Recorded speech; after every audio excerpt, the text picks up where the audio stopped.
progress right now. All right, so now we back to part 3 of the Ebionite Nazarenes' flight to Pella. Okay, their flight to Pella. Now, the flight to Pella is very important to understand because it goes into how the gospel had to get sent abroad. All right, the gospel had to get sent abroad. So now, I picked up off at the 7 signs that Josephus records that said that took place at in 66 AD and 68 AD. You had signs that took place leading all the way up to 70 AD. Signs was taking place. One of the signs, the last sign, was a prophet named Jesus. He was prophesying. I'm gonna I'm gonna skim through this, but he was prophesying for 4 years. All right, for 4 years. He was doing it for 4 years, and he died at when the Romans came, and actually he died a tragic death. But what's interesting is that the last 7 sign was that prophet Jesus. All right, that is interesting. So now, let's go to. I'm gonna go to this record right quick. This record. This is the first apocalypse of James. All right, this is a Gnostic record. They got found in Hammadi in Egypt, in these Gnostic records that got found in Egypt. So, but in here, it actually tells Yeshua or Jesus, he tells his brother James, well, in this record, he said he don't call him his blood brother. He said, you my brother, because I wanted you to be my brother, something like that. But outside of that Gnostic, understanding, Jesus told James to flee the city, to flee Jerusalem, and to go set some things up. And I believe that James, according to the information I'm about to read, James went to go set some things up, and they came back.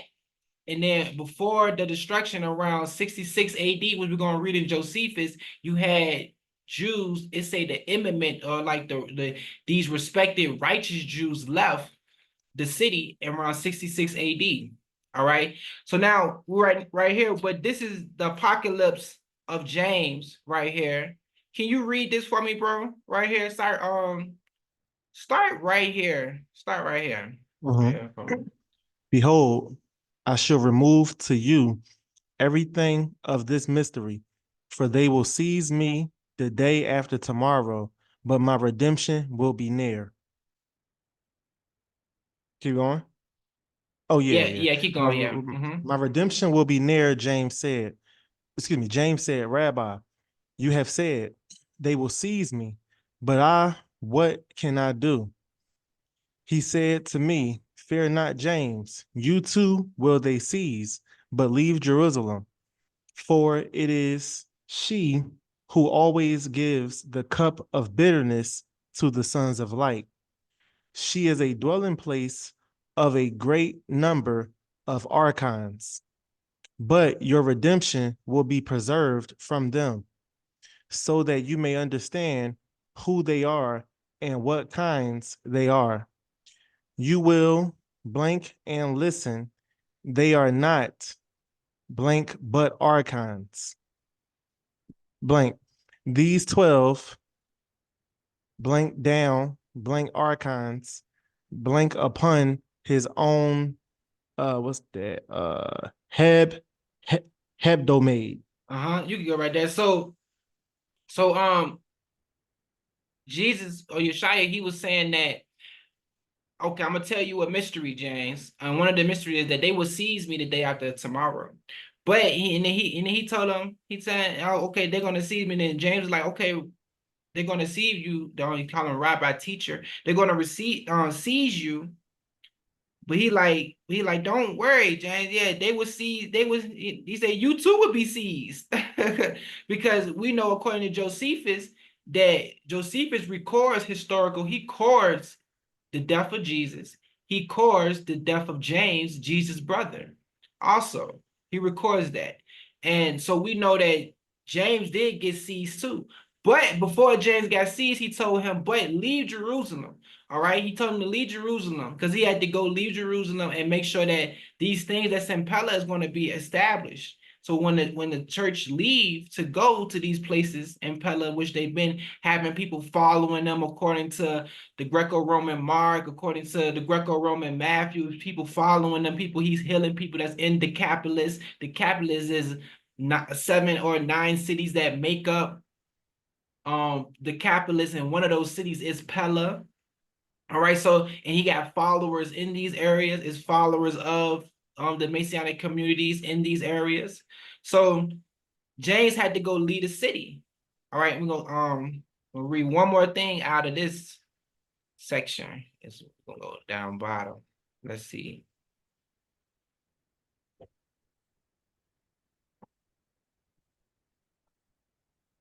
Hold on. All right, let's see. I right here in this chapter. Can you start right here? But you are to reveal. But you are to reveal them to what's that? Adaye, that's Adai. Adaye. Yeah, he's a Christian. He's actually a Okay. disciple. When you depart immediately, war will be made with this land. Weep then for him who dwells in Jerusalem, but let Adai take these things to heart. You go right there. You go right there. So he was saying that as soon as y'all leave, as soon as the church, pretty much as soon as the church leave, Jerusalem will, the destruction will come to that land. Weep for those who dwell in Jerusalem. Because the war will come immediately when we leave that land, when they left that land. When they left, eventually they left around like 66 AD, and then some of them left in 68. Some of them just left. And then in 70 AD, that would took place with the temple in Jerusalem. All right, so now we're gonna go to, let's go. So James, he actually pretty much he goes out along with other people to establish Pella, All right, to establish, even if we don't want to say it's Pella, it's the church, according to information we have, the Jerusalem church, they left the country. All right, they left and they went somewhere, and that place where they went, they established that. And it was members there, followers there, communities there, people that would help them there when they went to that area, wherever they went. All right. So now, but they went to Pella because this is recorded by their own sources. And this is recorded by church fathers. We're gonna go to a church father. Let's go to Eusebius right here. Let's go to Eusebius, book 3. This is the church history, Eusebius. He's a so-called church father. Eusebius in chapter 5 in book 3. We're going to read paragraph 3. Can you read right here for me, bro? This is Eusebius. But the people of the church in Jerusalem had been commanded by a revelation vouchsafed to approved men there before the war to leave the city and to dwell in a certain town of Perea called Pella. And when those that believed in Christ had come there from Jerusalem, then, as if the royal city of the Jews and the whole land of Judaea were entirely destitute of holy men, the judgment of the Most High at length overtook those who had committed such outrages against the Messiah and his apostles, and totally destroyed that generation of impious men. So, like the recognitions of Clement, which is the Acts of the Nazarene, or the Ascents of James, say that because of sacrificing, and those who understood what the Messiah was teaching, those who were part of that community, they was led by the Holy Spirit to a safe place. All right. Now, Eusebius say, according to church Eusebius, the so-called church father, he said they was seen by an oracle or something, a revelation gave them, and then because of that, they was understood to leave. But a lot of people in Jerusalem, people was who stayed, they died. They saying people died because they was wicked. That's what is being established because those who didn't take heed, or those who really wasn't a part of this Messianic, and that's saying everybody in the Messianic community in Jerusalem left and was able to leave. Some of them died, by the sword. Some of them died by the sword. One thing I may not agree with the church father, they say the whole church left. I believe everybody. I believe those who left. You know, but I believe those who stayed. Now to say that everybody was wicked who stayed, that's just, but one thing that is wicked according to the recognitions of Clement is that though the reason why, the destruction came because people didn't want to stop sacrificing. All right. And I do believe that the church wasn't sacrificed. They wasn't sacrificing. And I believe that a good number of not a good multitude of the church fled. And I believe some people stayed too and died. And they died because they stayed. They should have never stayed. All right, so now, Hey, I was gonna say mm-hmm, real quick that mm-hmm, the same way that the Messiah warned James to leave and then immediately after it would be destruction mm-hmm, to the city. That's the same situation we read in I think it's second Baruch, if I'm not mistaken, when the Most High told Baruch to gather all the righteous men and to flee Jerusalem. And then, pretty much after that, he would let Nebuchadnezzar and the Babylonians come and, destroy it or whatever. But all the mm-hmm. righteous men had to leave first because when you got the righteous men in the city, the Most High will actually, what is that? Oh, the Most Not, High will yeah. actually like delay his destruction. So he'll give a warning first for all the righteous men to leave. And then once they leave, not too long after, that's when the destruction comes. And like you said, not everybody that didn't leave was evil. Like it's the same way, like, for those of us that believe we should leave America, right? Mm-hmm, We believe that that's a commandment.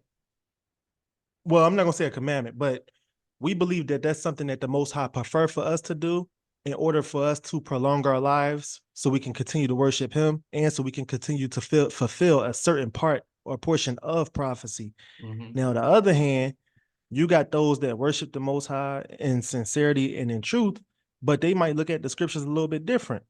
So they might not think they need to leave, but that don't mean that they wicked. They just have a different purpose. mm-hmm, But mm-hmm. that's it. Yeah, exactly. You know, um, and there's nothing wrong. I mean, if you stay, it's bound things you gotta, stand up to what's coming for that. A lot of people was willing to do that, you know. And there's nothing wrong with that. But the Most High put the spirit on certain people, like you said, to leave, to keep prolonging certain things. Because if they didn't leave, then it wouldn't have been nothing to contend against. What information would we have to contend against? Saying when it comes to the gospel, we would have no choice but default to believe that the Greco-Roman understanding of the Messiah is the understanding, that we have, from tradition. But that's not the case, because the true understanding had been hid. And if it wasn't for those people to migrate out of Jerusalem, we wouldn't have them in history contending against this Orthodox group. It's very, very important. So we're gonna go to the Panarian Ephinaeus. All right. So Eusebius, he was writing in the early mid, you know, fourth century. Ephinaeus writing in the late fourth century. Eusebius is writing in the early mid fourth century, and Ephinaeus is writing in the late fourth century. So we're gonna read what Ephinaeus is saying about the Nazarenes, and he say the same thing about the Ebionites being in this location. Can you read right here? This is book 1.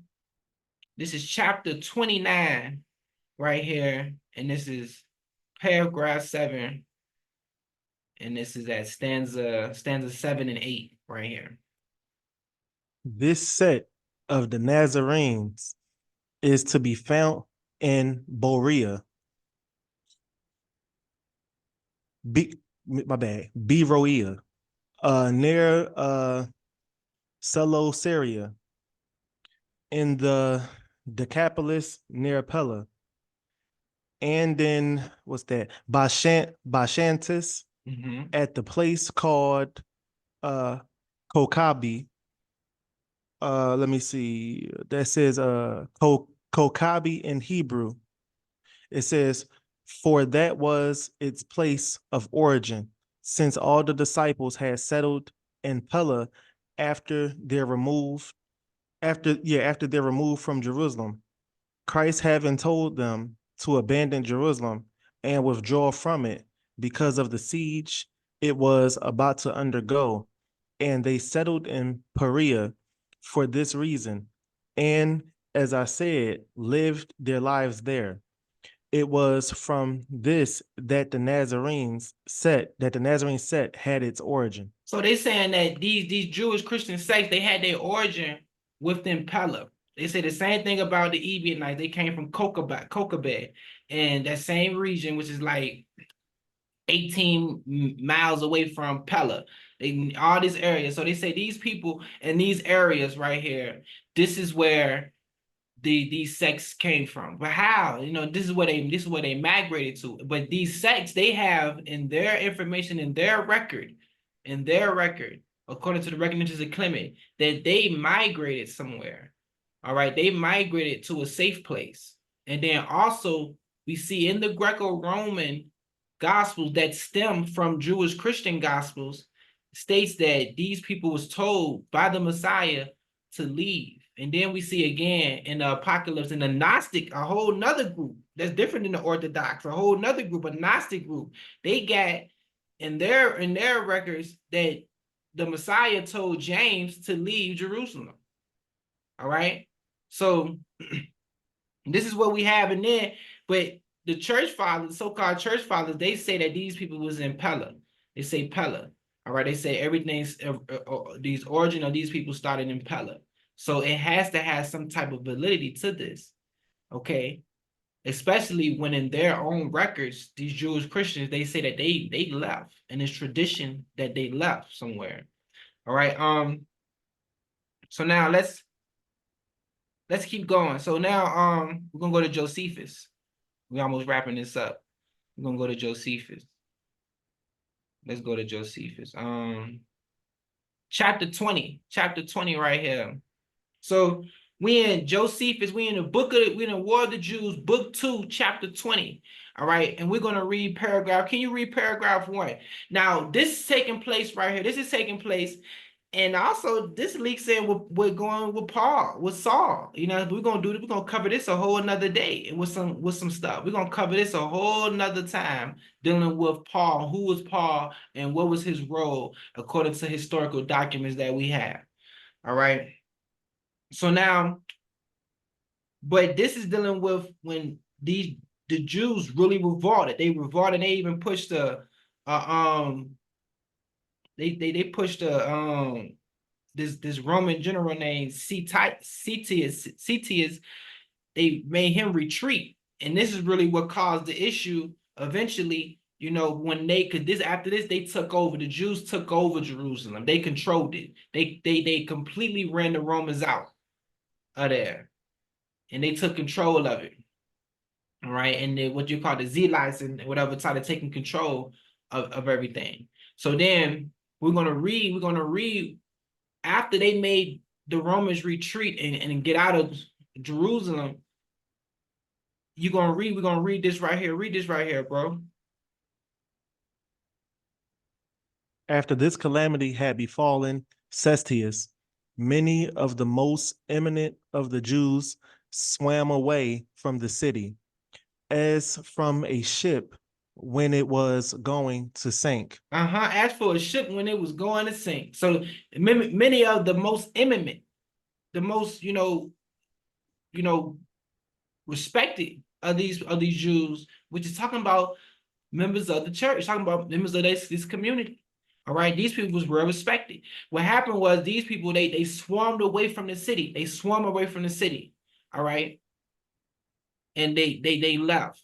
All right, they left. They seen what took place. They say, "Oh man, they tripped. Y'all just made the Romans retreat. Get out of it." Oh no, they like, look, we know it's about to go down now. The Messiah talked about this. So you had Ebionites. According to commentary within Josephus, modern day commentary, they write about how the Ebionites, if Josephus was an Ebionite, then he would have understood this to be been a sign that the Messiah was preaching about. Right. And he in the commentary used the word Ebionites in the commentary. All right. So that that these Ebionites, these was the ones who actually left. These was the ones who left. All right. So we're gonna jump down to chapter 4, paragraph 4. Can you read that for me right there? Start at verse 1. Start at the first sentence. They also chose other generals for Idumea, Jesus, the son of Sapius, one of the high priests, and Eleazar, the son of Ananias, the high priest. They also enjoined Niger, and then the governor of Idumea, who was of a family that belonged to Perea beyond Jordan, So you and got was thence. families, you got families of Jews that's in Perea, that's beyond Jordan. All right. And then when we took over these areas, we put generals, it was generals that was set up in these areas. Also, they made the Romans retreat. You know what I'm saying? So they had things set up in these areas, because they like, okay, the Romans, they gonna come back. So they had things set up. They had things set up in these areas. You know what I'm saying? Keep going, bro.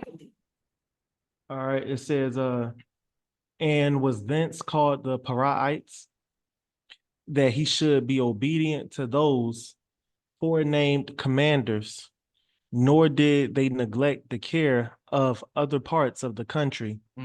But Joseph, the son of Simon, was sent as general to Jericho, as when Manasseh of Perea and John, the what's that? SQ. Essene, really Essene. When John the Essene to the what's the Typarchy of Thamna, Lida was also added to this portion, and Joppa and Emmaus, but John, the son of Matthias, was made governor of the what's that to, to, Topar Toparchies Apaches, yeah. of what's that Arca, Gopher yeah, I don't even, these names, but these names in this translation. Gophanitica or something like that. Mm-hmm. It says, and I was about to say something. I was about to say Accra and Accra Acrobatin. I know I'm butchering these names. It says, as was Josephus, the son of Matthias of both the Galilees. What's that? Gamala, also, which was the strongest city in those parts, was put under his command. So they put generals in these areas, and you got somebody named John the Essene. It's John the Essene. I'm looking in the book. So yeah, but you got John the Essene in these areas, people in these areas. So, but the church, the Messianic community, the prominent members of this community, the eminent people of this community, they left. They left. All right, they left. They know the Romans coming back even more hard, and then eventually, Josephus let us know that Nero sent Vespasian, to Jerusalem. So now but let's now we pretty much done. We're gonna read it out of this book called the Ebionites. All right, by John Volsha, whatever his name is, by John Volsha. Let's see. Hold on, let me pull this up.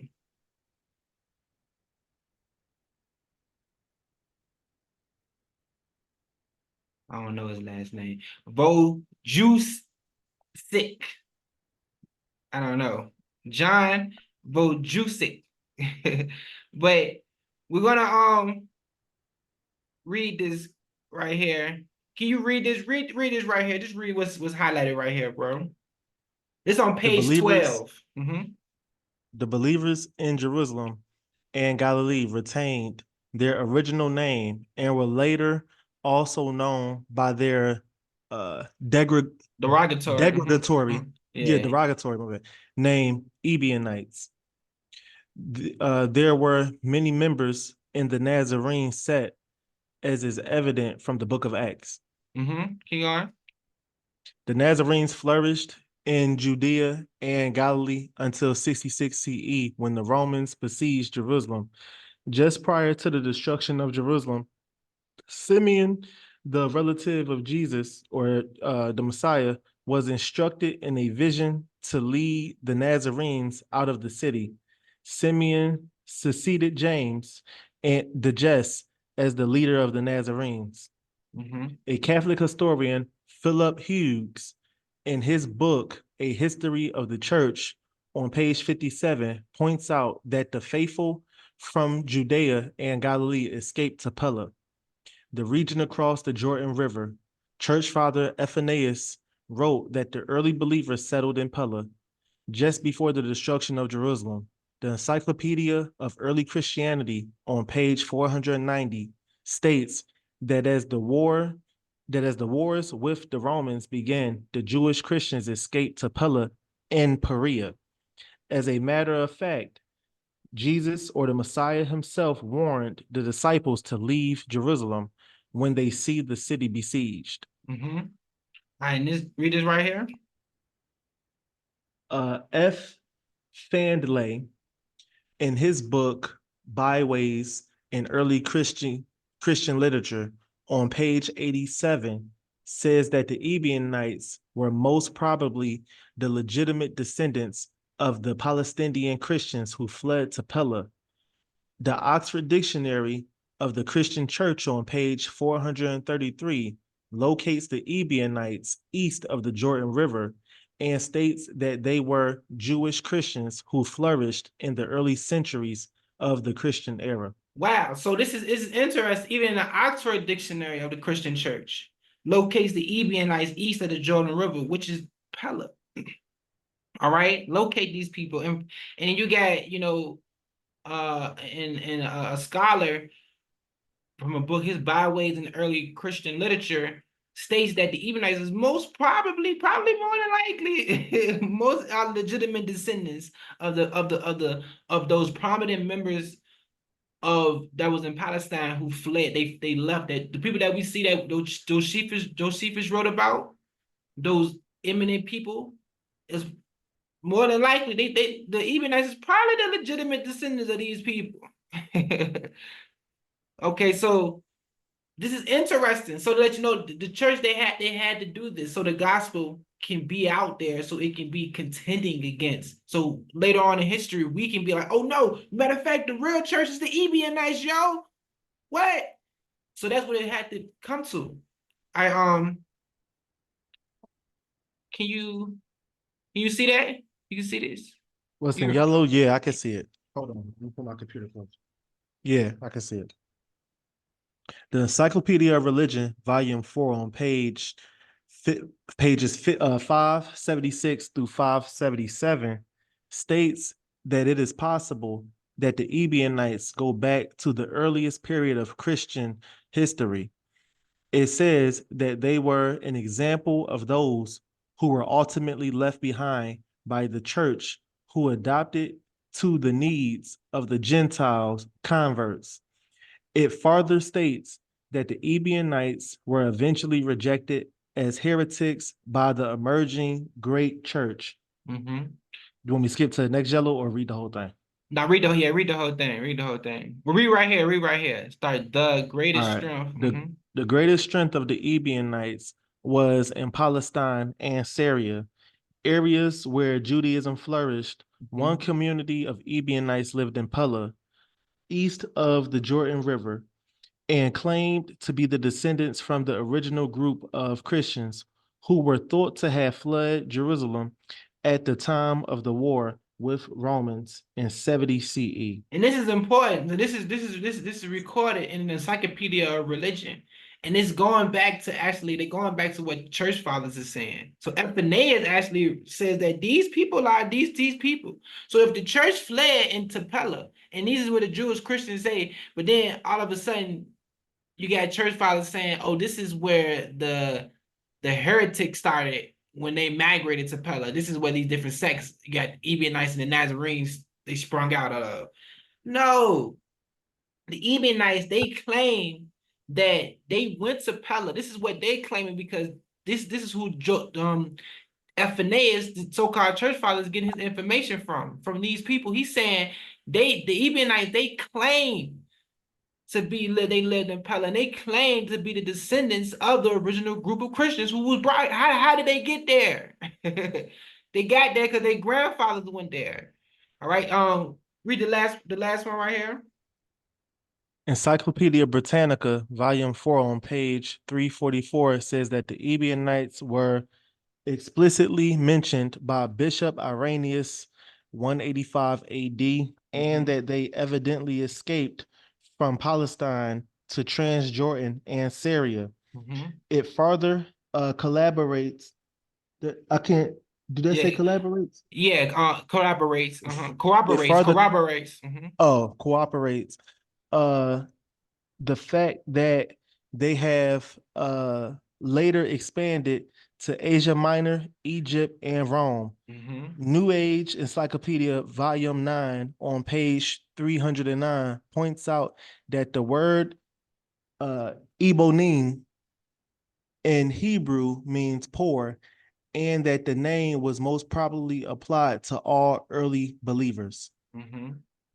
It states that the Ebionites, although Christians, remained what's that outside of the emerging Catholic Church. The Mhm. original followers of Jesus or the Messiah, who were known as Nazarenes, initially flourished in Transjordan, but soon afterwards, and especially after the rebellion of Bar Kokhba, the Mhm. Jewish Messiah, they were stigmatized by the rabbis of newly emerged Pharisaic Judaism as they I can't see As a no devastationist. Mhm. deviationists, I think. Yeah. As the deviationists set, and were therefore expelled by the rabbis of what's that? The normative. Normative Judaism. So eventually, the Ebionites, they was even, that's what I'm saying. When the Messiah say in Mark that you would get kicked out of these synagogues, this took place right before the destruction and after when the Romans gave these, you know, certain Pharisees permission to set up these schools, in these areas around Jerusalem. Even up to 135 AD, all this is talking about, the expelling of the Jews and how only certain Jews was able to come back that was actually down with the Roman Catholic Church program and that was actually down with the Pharisaical program. All right. These were the only Jews that was allowed pretty much to come back. But it's letting you know that these Ebionites, they flourished in Transjordan, specifically in Pella. This is where they come from. So now after 70 AD, the church left, but then some of them came back, but I believe they were still stationary in Pella or different areas, and they went to Jerusalem, try to set some things up, to get some things back going there. But they still had this bishopship going on within Pella. But they had extension. The extension was Jerusalem because they understood that some stuff gonna take place. And things did take place in 135 AD also.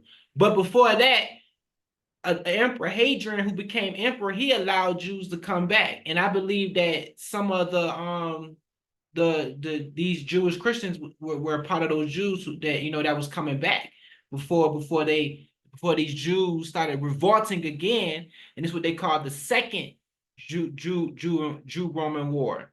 All right, can you read these excerpts right here, bro? From me right here. One interpretation involves the visit in 130 CE of Hadrian to the ruins of the Jewish temple in Jerusalem. At first, sympathetic towards the Jews, Hadrian promised to rebuild the temple, but the Jews felt betrayed when they found out that he intended to build a temple dedicated to Jupiter upon the ruins of the second temple. And you can find that that's in Cassius Dio translation by Ernest Craig, Roman History, book 69, chapter 12. Book 12, I think. I don't know how, but yeah, but you can find it in that information. Look up that information. Now read the next one, bro, right here. A rabbinic version of this story claims that Hadrian planned on rebuilding the temple, but that a malevolent Samaritan convinced him not to. The reference to a malevolent Samaritan is, however, a familiar device of Jewish literature. So this is he was sympathetic to the Jews, and he was allowing them to come back. And I believe that's when the church started coming back, also. And this is read this right here. And this is from the Jewish Virtual Library right here. Read this for me, bro. When Hadrian first became the Roman emperor in 118 CE, he was sympathetic towards the Jews. He allowed them to return to Jerusalem and granted permission for the rebuilding of their holy temple. The Jews' expectations rose as they made organizational and financial preparations to rebuild the temple. Hadrian quickly went back on his word, however, and requested that the site of the temple be moved from its original location. He also began deporting Jews to North Africa. So when he went back on his word, that's when they started to revolt against him even more. And this is when you got the Bar Kokhba, war. All right. So now, but now this is the last thing, right? This is use Ephanias on another book that he wrote called The Treatise on Weights and Measures. Can you read this? Yeah, hold on one second. You want me to start at the beginning where it says concerning Aquila, in the 12th year of Hadrian, Aquila became known. So Aquila, while he was in Jerusalem, also saw the disciples of the apostles flourishing in the faith and working great signs, healings and other miracles, for they were such as had come back from the city of Pella to Jerusalem and were living there and teaching. For when the city was about to be taken and destroyed by the Romans, it was revealed in advance to all the disciples by an angel of the Most High that they should remove from the city as it was going to be completely destroyed. They sojourned as immigrants in Pella, the city above mentioned in Transjordania, and this city is said to be of the Decapolis. But after the destruction of Jerusalem, when they had returned to Jerusalem, as I have said, they wrought great signs. Ephanias treatise on weights and measures. So the church came back, but that's the end of the lesson, man. We got less than we got like 30 seconds left, but we hope everybody got some understanding of this information. And we pray this was a blessing to everybody. And shalom.